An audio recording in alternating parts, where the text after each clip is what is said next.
తాకట్లో ఉన్న బంగారాన్ని విడిపించి ఆ రోజున మార్కెట్ ధర కట్టి మిగిలిన డబ్బును మీకు అందిస్తుంది కొమ్మూరి గోల్డ్.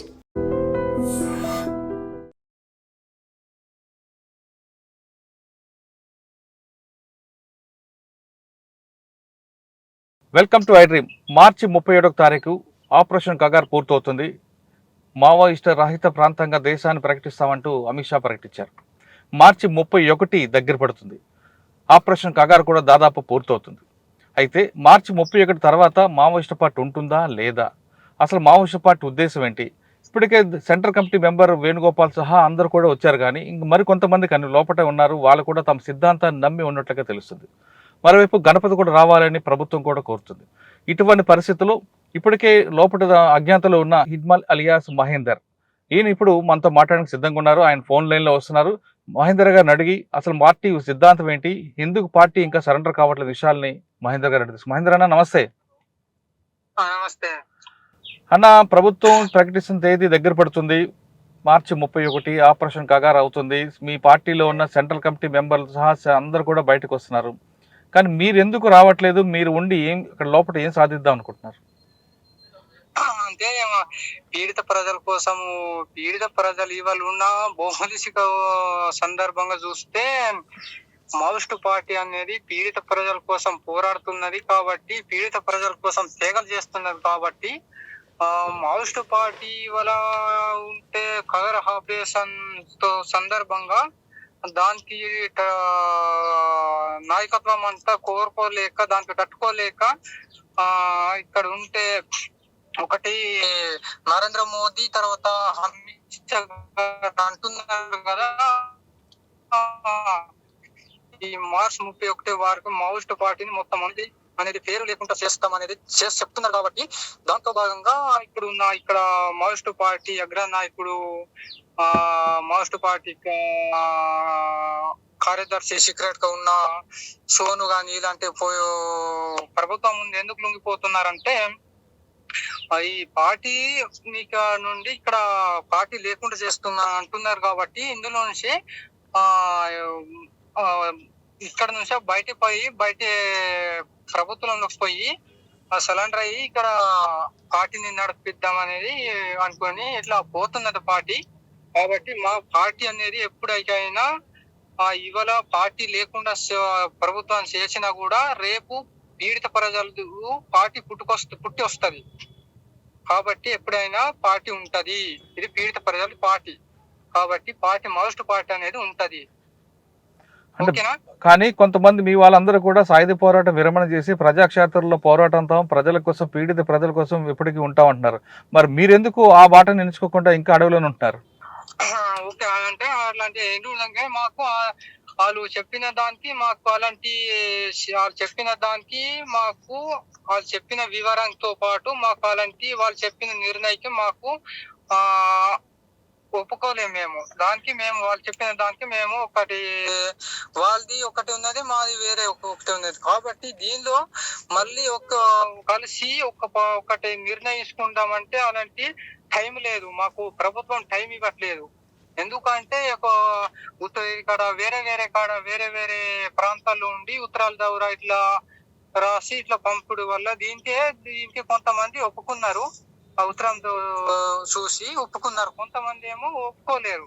ఇది చేస్తే మంచిగా ఉండదు అనేది కొంతమంది అభిప్రాయం ఉన్నది.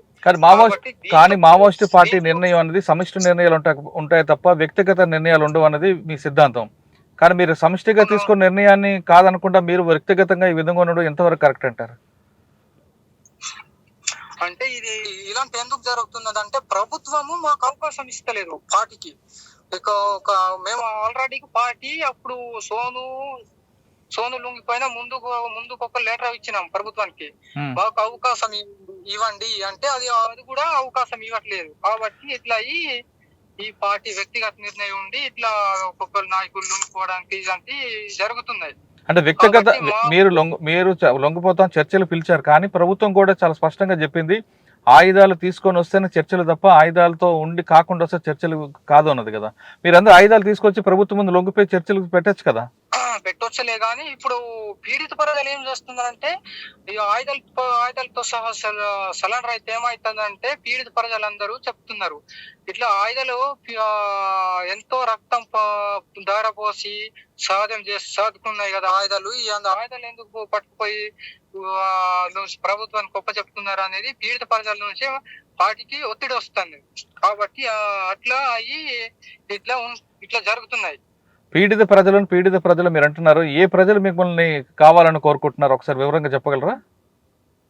ఏ ప్రాంతంలో ప్రజలు ఏ తరగతి అడుగుతున్నారు, ఏం అడుగుతున్నారు మిమ్మల్ని? అంటే ఈ భారతదేశంలో ఉన్న ప్రజలందరూ ఇవాళ ఒక జరుగుతున్నది మోస్ట్ పార్టీ అయిపోయింది అన్నడు వల్ల తర్వాత దోపిడీదారులు అనేది ఇలాంటి వ్యక్తి అన్ని పెరిగిపోతున్నతో పాటు ప్రజలందరూ ఏమనుకుంటారంటే ఇలాంటి పార్టీ ఉండవలసిందే ఇలాంటి టైంలో. కాబట్టి ఇలాంటి పార్టీ ఇవాళ ఆయుధాలు పట్టుకొని ప్రభుత్వానికి గొప్ప చెప్పడానికి పద్ధతి సరైనది కాదు. కాబట్టి పార్టీ ఉండవలసిందే. ఒకవేళ సాధ్యం కాదు అంటే ఇక్కడ పార్టీలు ఉండలేను, పని చేయలేక సాధ్యం కాదంటే పార్టీకి చెప్పాలి.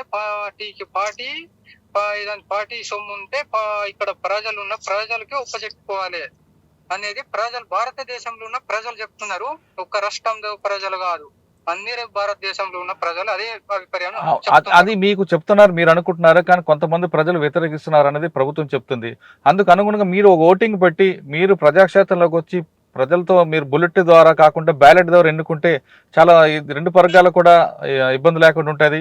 దాంతోపాటు రక్తపాతం తగ్గుతారనేది ఇక్కడ వాదన ఉంది కదా, దానికి మీరేమంటారు? అంటే అది ఒకవేళ ప్రభుత్వం అట్లా మాకు అవకాశం ఇస్తే దాన్ని బట్టి మేము నిర్ణయిస్తుంటాం. అంటే ఆలోచించడానికి టైం లేదు కదా, మరో 3 రోజులు ఆపరేషన్ కగారు ముగుస్తుంది కదా. అవునండి. కాబట్టి దానికి ఇది 3 రోజులు ఉన్నది కాబట్టి దీనికి కూడా ఆపండి ఆపితే మేము 3 రోజులలో మేము నిర్ణయించుకుంటాము అని చెప్తే వాళ్ళు ఆపుతలేరు. మాది టైం అయింది కాబట్టి మేము నడిపిస్తామే అని చెప్పి అంటున్నారు. కాదండి, ఒకప్పుడు 6 రాష్ట్రాల్లో చాలా బలంగా ఉన్న పార్టీ ఇప్పుడు క్రమేపీ కనుమరుగవుతుంది. మీ పార్టీ సెక్రటరీ దగ్గర నుండి కింద స్థాయి వరకు రాష్ట్ర కమిటీలు స్టేషన్స్ అందరు కూడా బయటకు వస్తుంటే మీరు ఒక్కరు ఉండి ఏం చేస్తారు అన్నది.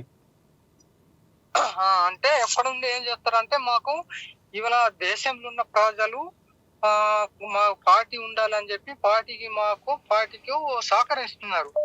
అవును, మీకు సహకరిస్తున్నారు మీరు అనుకుంటున్నారు, కానీ సహకారం ప్రజల సహకారం లేదు.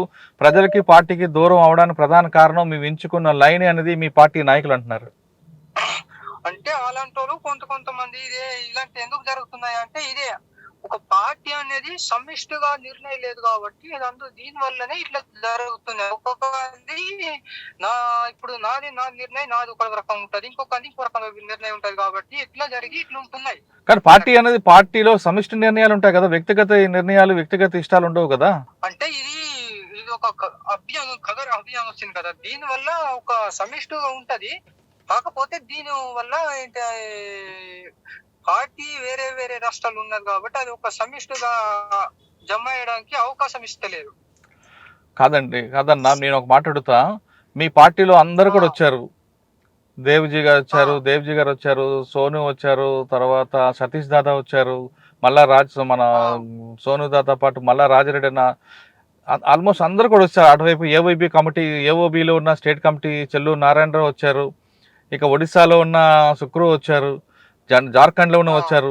కానీ మీరొక్కరు ఉండి ఏం సాధిస్తారు అంటే రేపు ఎలా భవిష్యత్తులో ఎట్లుంటది సిచ్యువేషన్ అంటే ఎట్లుంటది అని దాన్ని చూసి మేము ఏదనేది చెప్పగలుగుతాం. మీ మీద ఏ రాష్ట్రంలో ఎక్కువ కేసులు ఉన్నాయి?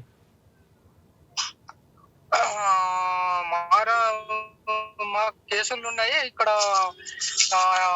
తెలంగాణలో ఉన్నాయి. ఎక్కడ ఛత్తీస్గఢ్ లో కూడా ఉన్నాయి. ఛత్తీస్గఢ్, తెలంగాణ కూడా ఉన్నాయా? ఎక్కడ, ఏ పోలీస్ స్టేషన్ లో?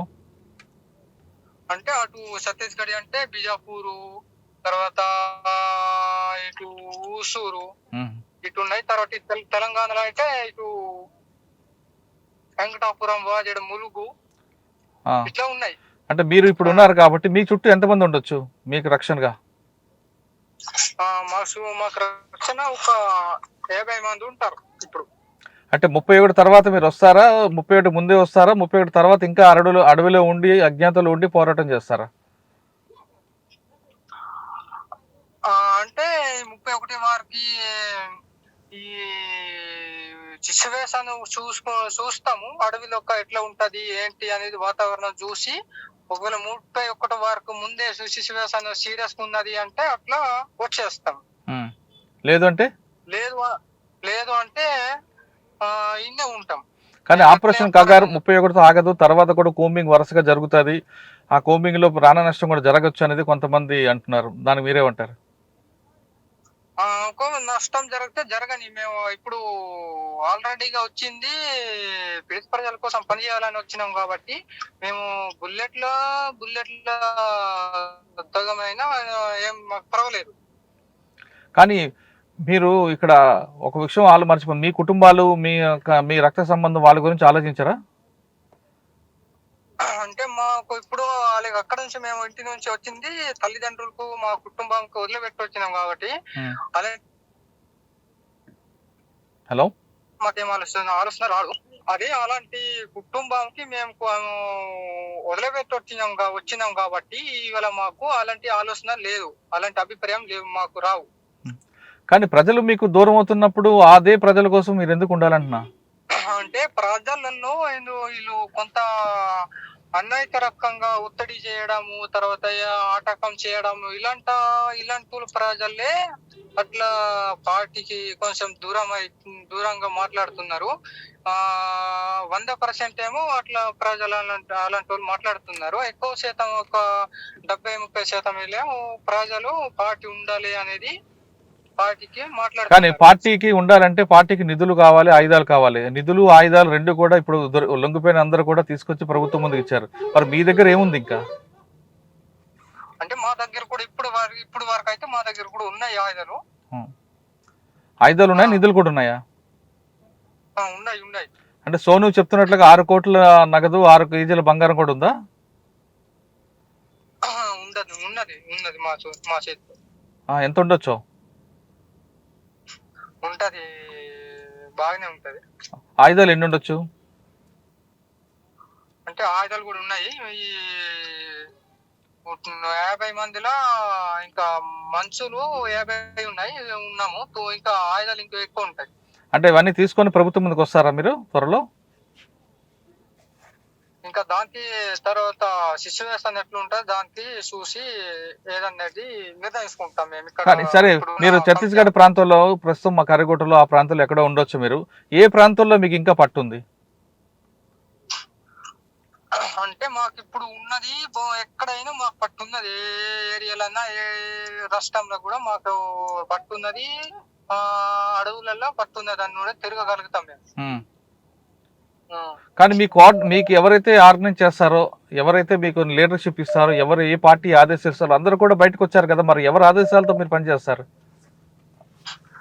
అంటే ఇప్పుడు వాస్తవంగా ఉన్నాడు కదా ఇక్కడ ఉన్న కమిటీ, ఇక్కడ మేము ఉన్న వాళ్ళమే, ఇక్కడ మేము దానికి కమిటీగా నిర్ణయించుకొని మేము అనుకుంటాము.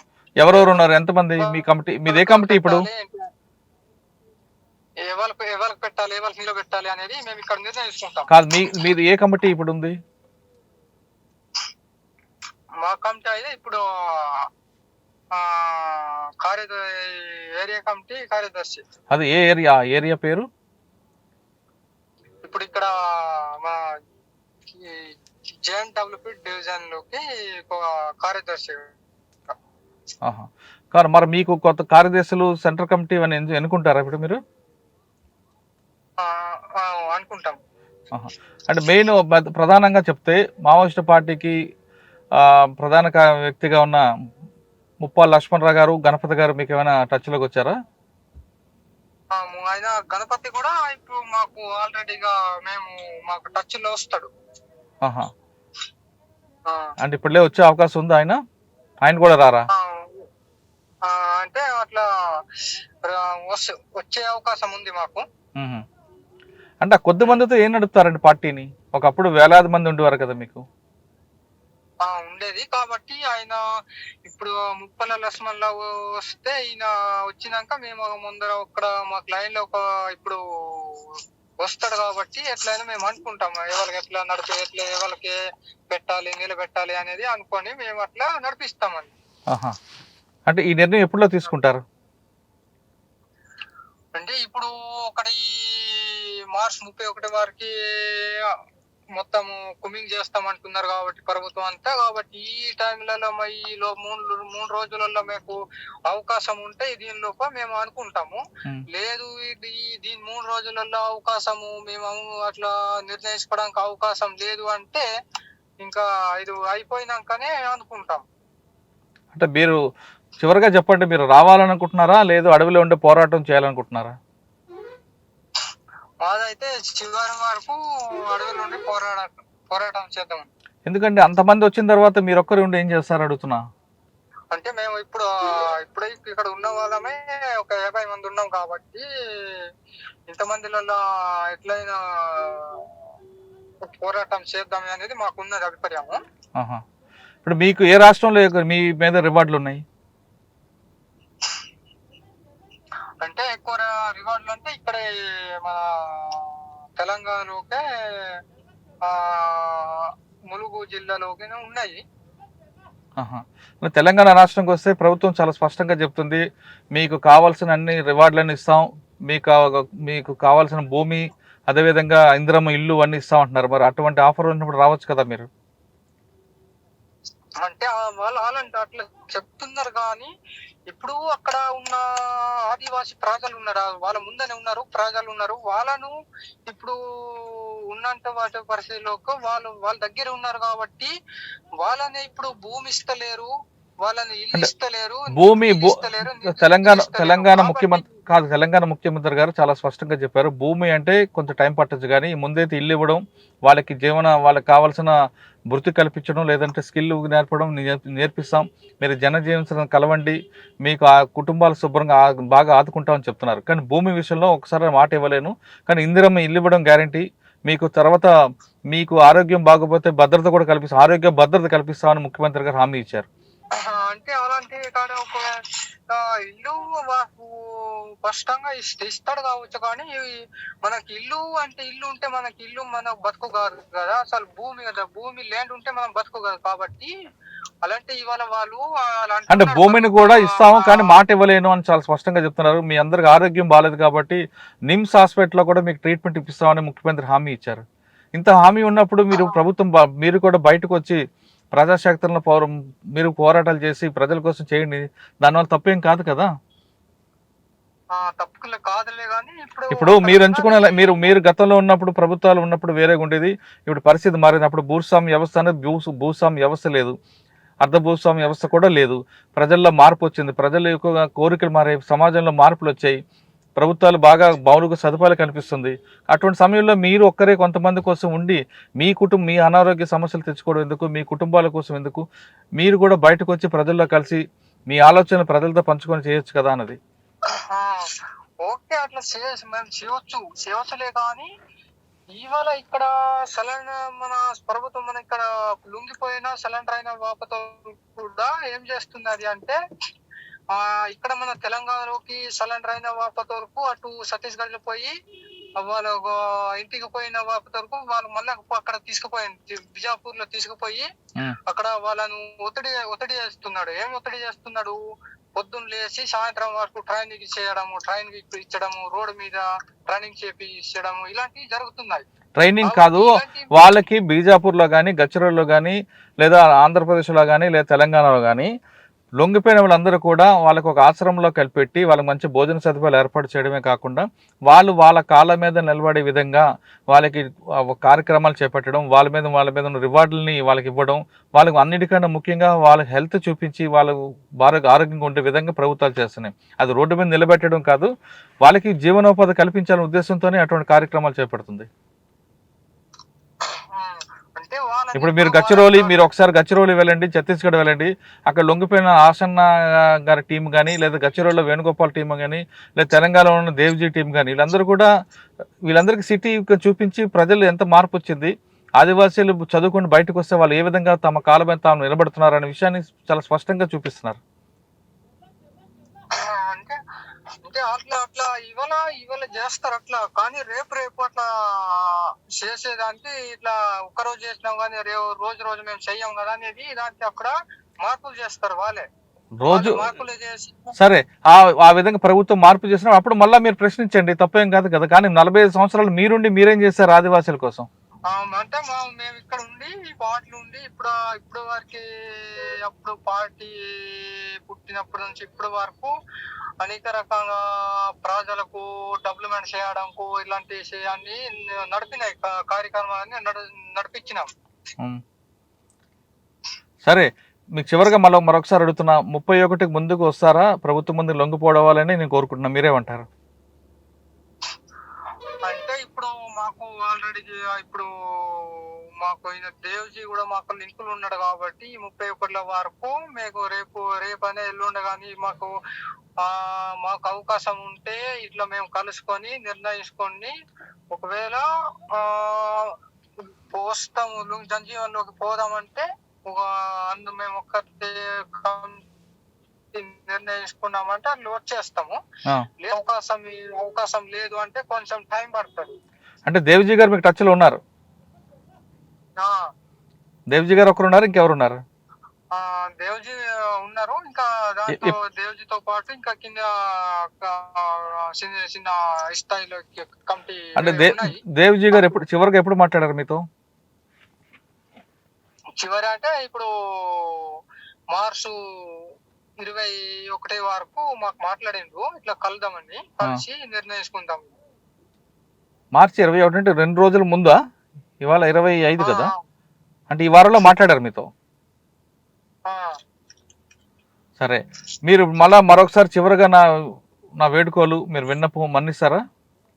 అంటే ఇప్పుడు నేను ఒక్కనే ఇక్కడ ఉన్నాను కాబట్టి మీరందరూ కలిపి మాట్లాడి మీరు దయచేసి మీరందరూ ఎవరెవరు ఉన్నారో వాళ్ళందరితో మీరు బయటకు రండి. ఇక్కడ ప్రభుత్వం, ఇక్కడ తెలంగాణ కానీ, ఛత్తీస్గఢ్ కానీ, లేదా మహారాష్ట్ర ఎక్కడ మీకు అనుకూలంగా ఉంటే రండి.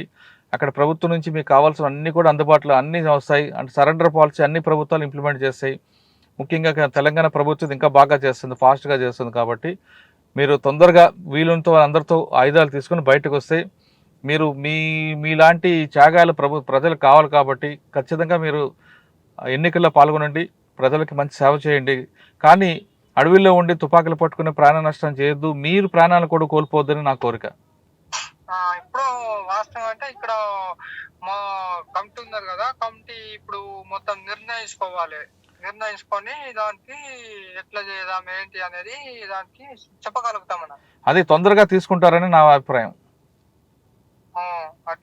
మేము అట్లా ప్రయత్నం చేస్తాము, తొందరగా నిర్ణయించుకొని బయటికి వచ్చే జనజీవన్లోకి కలుద్దాం అనేది నిర్ణయించుకుంటాం. ఓకే, సంతోషం. మహేందర్ గారు చెప్తున్నట్లుగా ఖచ్చితంగా మీ అందరూ కూడా త్వరలో బయటకు వస్తాం. కాకపోతే మా కమిటీ ఉంది కాబట్టి కమిటీ నిర్ణయం తీసుకొని మేము కూడా బయటకు వచ్చి ప్రజల కోసం, పీడిత ప్రజల కోసం నిత్యం పోరాటం చేస్తామని హిడ్మల్ చెప్తున్నారు.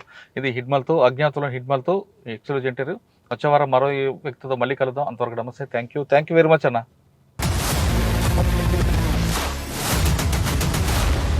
iDreams, this police diaries is something very, very valuable towards that. I must really appreciate Murali, your insights. iDreams founder and CEO Chinna Vasudev Reddy Gartoni, Muralidhar crime stories చాలా ఫేమస్ అయిపోయినాయి.